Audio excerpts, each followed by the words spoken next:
பிதா, சுதன், பரிசுத்த ஆவியின் பெயராலே ஆமேன். மாற்கு எழுதிய நற்செய்தியிலிருந்து வாசகம். அதிகாரம் 8, இறை வசனங்கள் 5 முதல் 13 முடிய.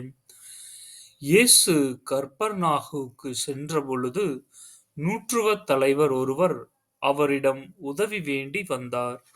ஐயா, என் பையன் முடக்குவாதத்தால் மிகுந்த வேதனையுடன் படுத்து கிடக்கின்றான் என்றார்.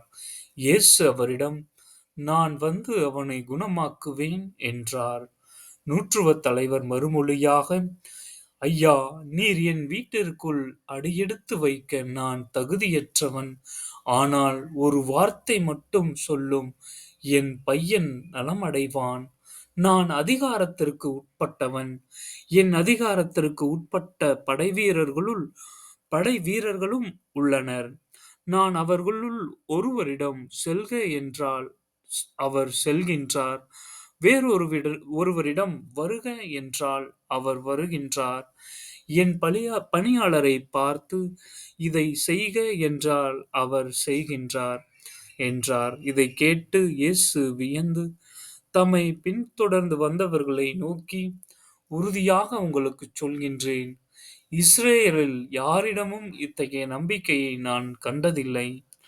கிழக்கிலும் மேற்கிலும் பலர் வந்து ஆபிரகாம், ஈசாக்கு, யாக்கோபு ஆகியோருடன் விண்ணரசின் பந்தியில் அமர்வர். அரசுக்கு உரியவர்களோ புறம்பே உள்ள இருளில் தள்ளப்படுவர்.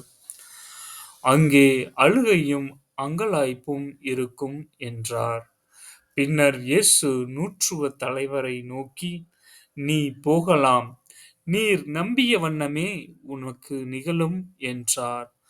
அந்நேரமே பையன் குணமடைந்தான். இது ஆண்டவரின் அருள்வாக்கு. இறைவா, உமக்கு நன்றி. ஒவ்வொரு இறைவா, உமது வார்த்தையின் மூலம் ஆற்றல் பெறுகின்றோம். நாங்கள் தகுதியற்றவராக இருந்தாலும் உமது மாபெரும் கிருபையால் எங்கள் உடல் உள்ள நோய்களை குணப்படுத்துகின்றீர். நூற்றுவத் தலைவரின் நம்பிக்கையைப் போல உம்மீது முழு நம்பிக்கை வைக்க அருள் தாரும். எங்களை உமது திரு இரத்தத்தால் கழுவி அருளும். பரிசுத்த ஆவியால் அபிஷேகம் செய்தருளும். ஆமேன்.